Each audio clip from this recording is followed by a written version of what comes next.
Islamic History, 624, The Battle of Badr, Part 1. Ancient communication, old-style communication, was a funny thing. Not at the time, of course, but just looking back from our place in history, it's wild. Because we live in an age where you can instantly send a message to the other side of the world. And not only that, it's basically free and open to everyone. And this in turn makes warfare very different. It makes revolutions different. It makes responding to events almost comically easy. That is, by historical standards, compared to what the ancient peoples had to do. Because back in the day, if you wanted to place an army in the right place at the right time, it took a complex communication chain and a great deal of foresight. In my country's history, at the very beginning, there was this famous story of Paul Revere. Now, Paul Revere was the last leg of a communication chain that included giant lanterns, the famous one if by land, two if by sea code. Paul Revere took the message that the British are coming, and he took it to as many people as he could. And then they passed it on to others, who passed it on to others, and so forth. Popular legend has him screaming, "The British are coming! The British are coming!" And that's just too cool to pick apart with historical accuracy, so we'll just leave it there. It's true. So when the British arrived, the American militia was ready to go. Why? Because of a good communication network. It took what was basically going to be a gun grab by British soldiers, and it turned that into what was later called the shot heard round the world. It was the start of the American Revolution. The Americans were a day ahead of the British, and it made all the difference. Now, interestingly enough, 1,000 years before this, communication networks were almost exactly the same. Muhammad didn't have any giant lanterns to relay signals, but for the most part, the premise was still the same. Messages had to be physically carried and delivered. This is why Medina had such an advantageous position where they were, because they could cut off Meccan caravans coming from Syria. But if they were going to take advantage of that position, it also meant quality espionage. You wanted to know, particularly from your new tribal allies, just when to expect that lucrative caravan coming south. Because then you could attack it before Mecca could respond. And that was the idea initially in what would lead to the Battle of Badr. Muhammad had sent out 2 scouts, and they had found the caravan. And word got back to Medina, physically, of course, in the old style. And then the idea was to ride the Muslim warriors out to cut off the caravan with overwhelming force and basically steal the whole thing. So far, so good for the Muslims. However, as you know, this was not the raid of Badr. This was the Battle of Badr. And the Meccans would have plenty of warriors. So how did that happen? Well, Mecca had a communication network of its own, counter-espionage. Because not everyone in Medina was happy that Muhammad was there, and word was sent to Mecca about what was going to happen. Now, this was the Meccan version of Paul Revere's ride. It was a horseman frantically riding into town. Muhammad is coming! Muhammad is coming! Well, not really, but that's probably what he should have said. Now, the response was instant, and every tribe responded to the call. Or should I say every clan responded to the call? I think these were mostly Qurayshi tribesmen. Now, it's assumed this particular caravan was a lucrative one for almost everyone in the city. And most of the tribal chiefs, tribal chiefs of the Quraysh, but different clans, they would lead their clans personally.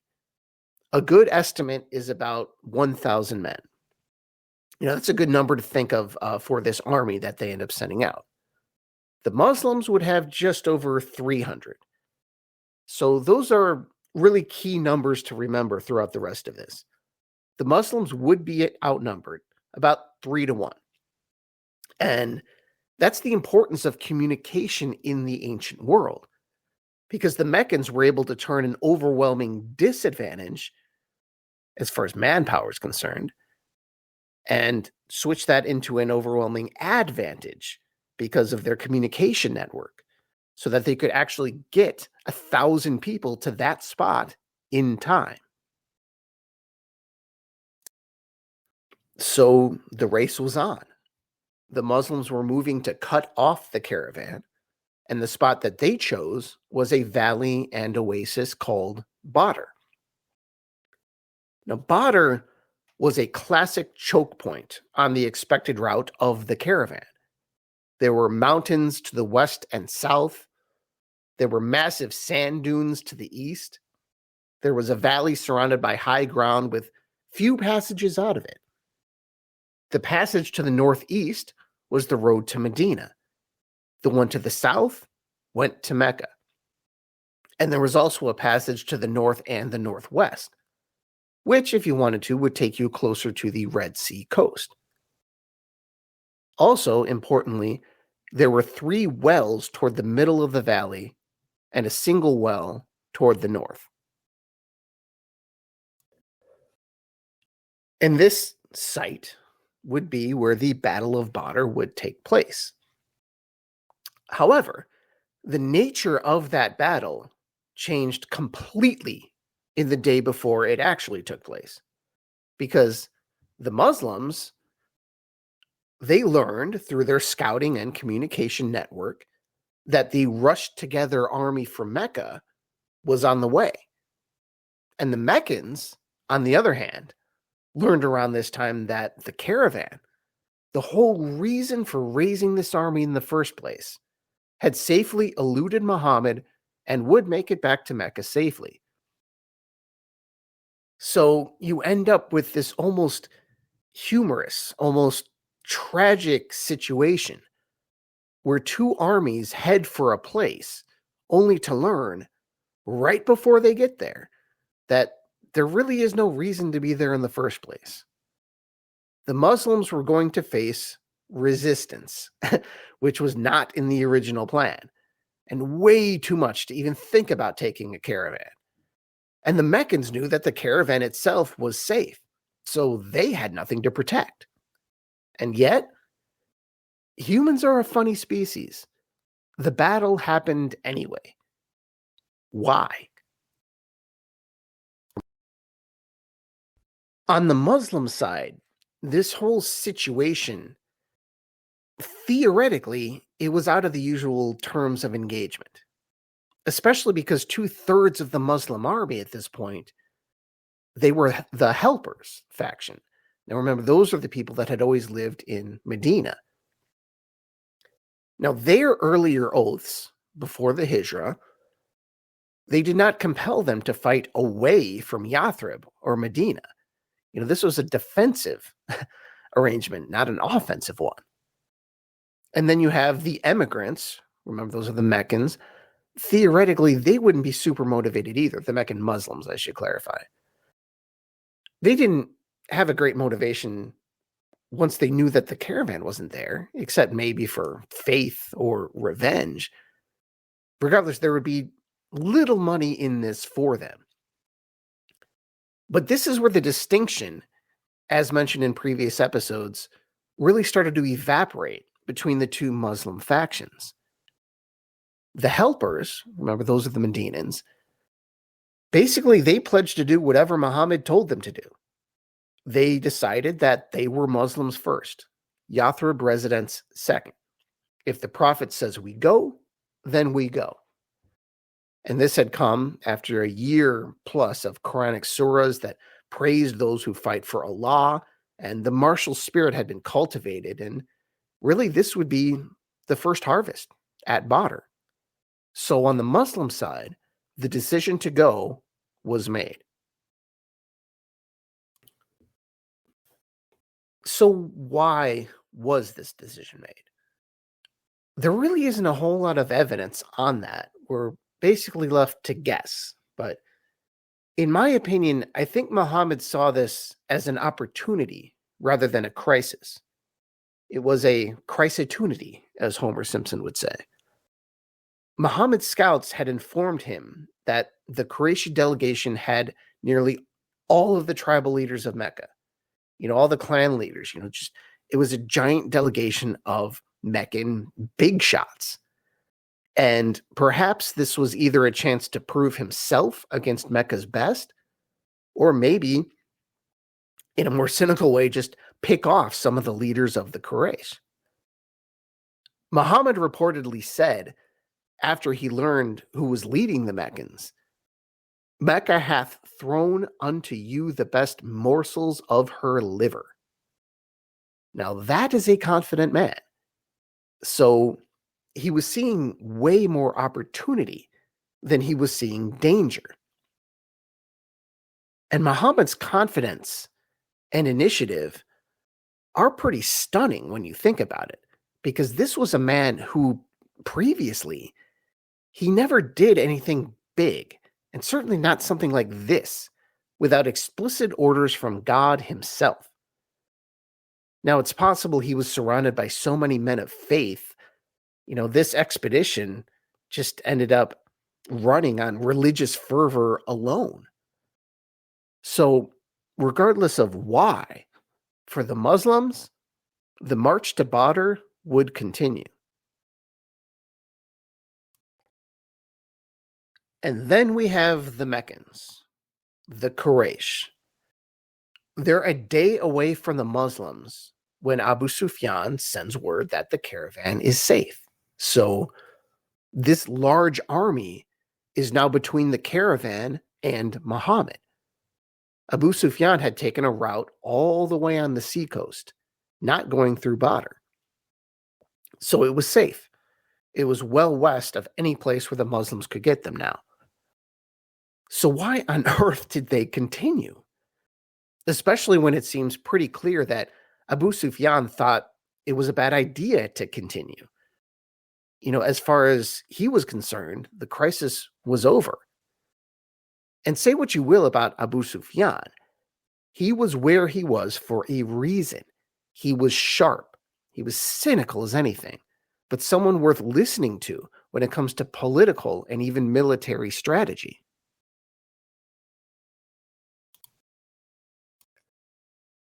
And a few actually did listen. About 300 of them went home, which reduced the advantage from about 1,300 to 300 to about, like I told you earlier, 1,000 to 300. So this is how you end up with the 1,000 men in the end. That's minus the 300 who went home. So I should probably clarify that. It was about 1,300 people who actually left Mecca to go to Badr. So initially, these 300 hadn't went home. Muhammad would have been outnumbered more than 4-1. So now we have our final numbers, 1,000 and 300. So Abu Jahl, though, he ignores Abu Sufyan. He wasn't the only one, but he was the main one that's usually portrayed as this guy that's going forward, because he was able to whip up a martial fervor among the Quraysh and encourage them to continue for reasons of pride, honor, and revenge, which, by the way, are all reasons Abu Sufyan would consider stupid. So it was mainly emotion, just like the Muslims, that really led the Meccans to Badr. There may have also been some logical reasons too. The main one being that even after those 300 had left, they did have the numbers by a significant amount. They had all these people, and the Muslims were away from Medina.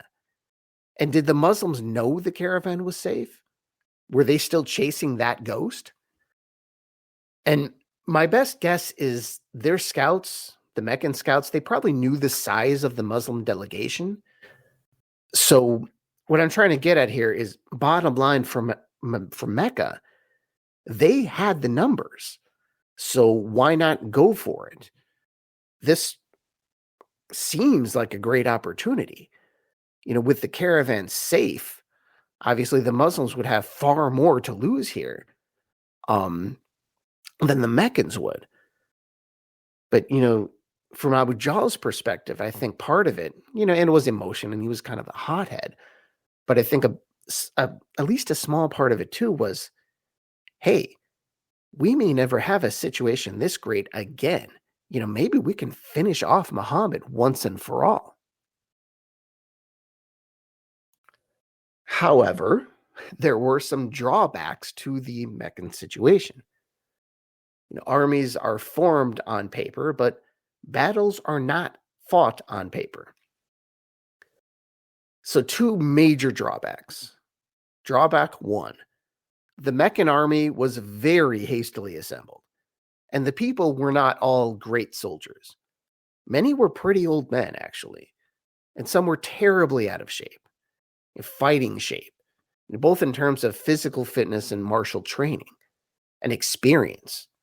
Odds are they were just not in peak physical condition.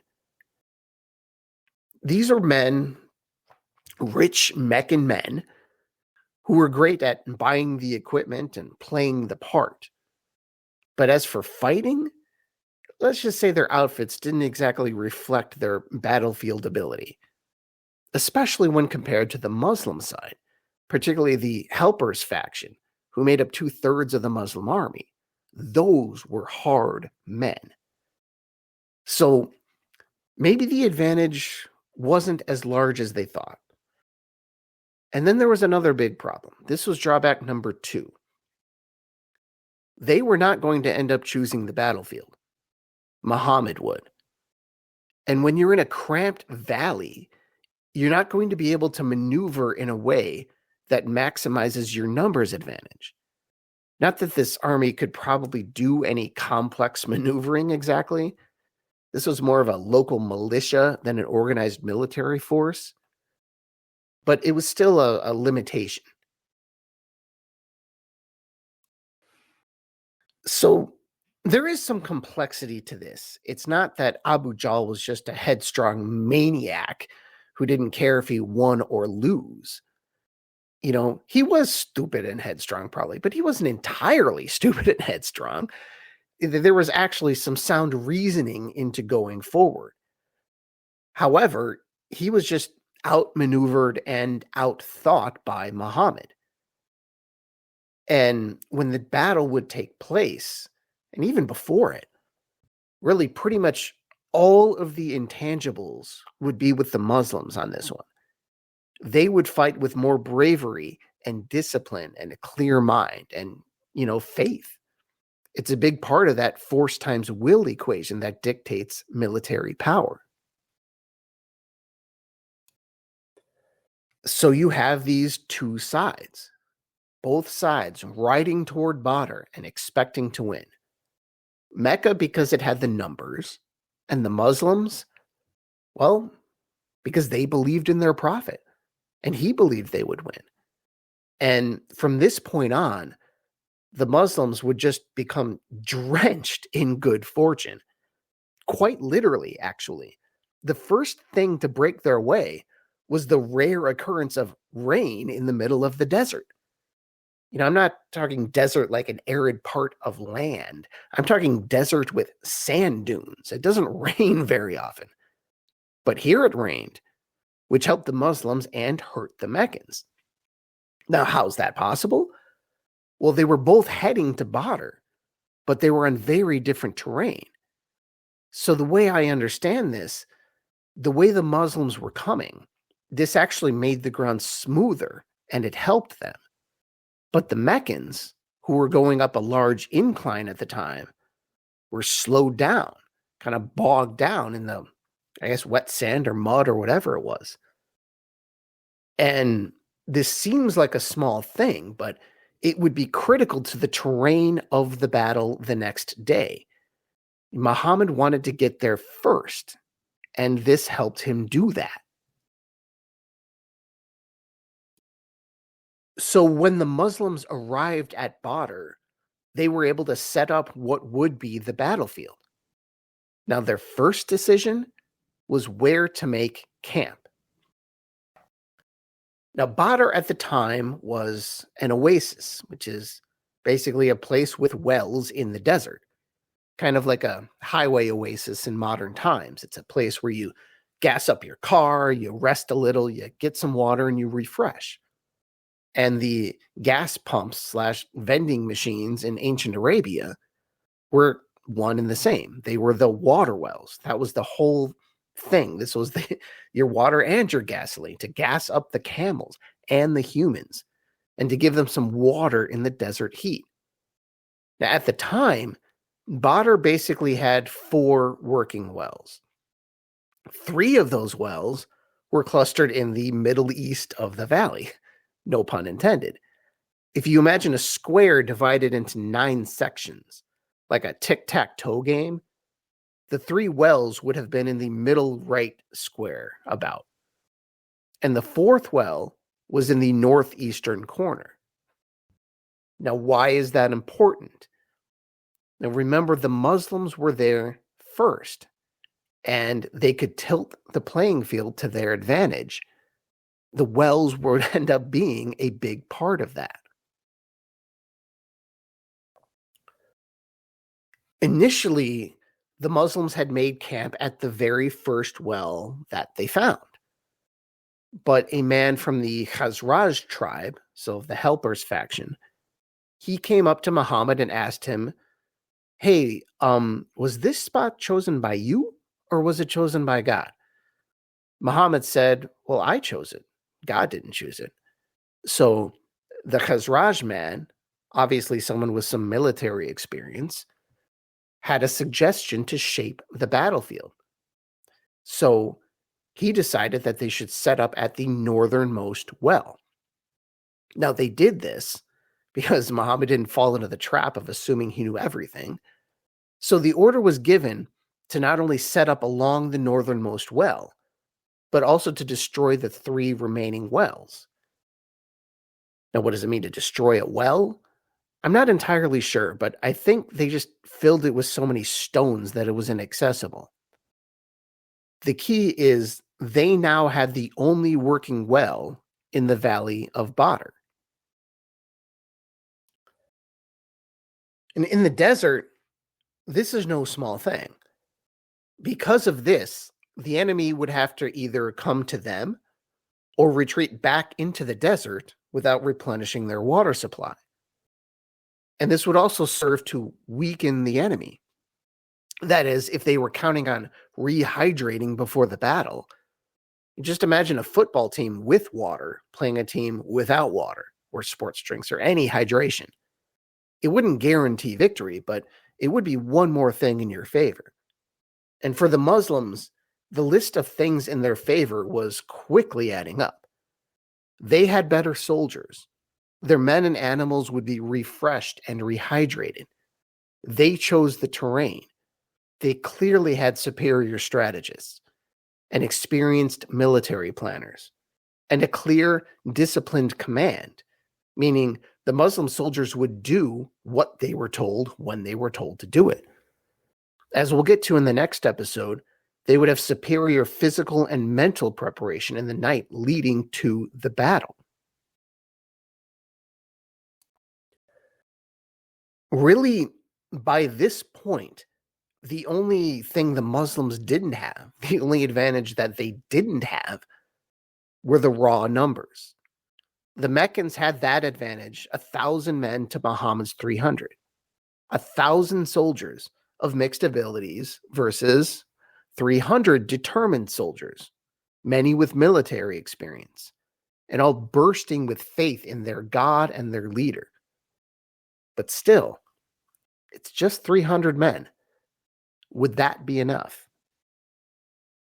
Thank you, and I'll talk to you next time. Insha'Allah.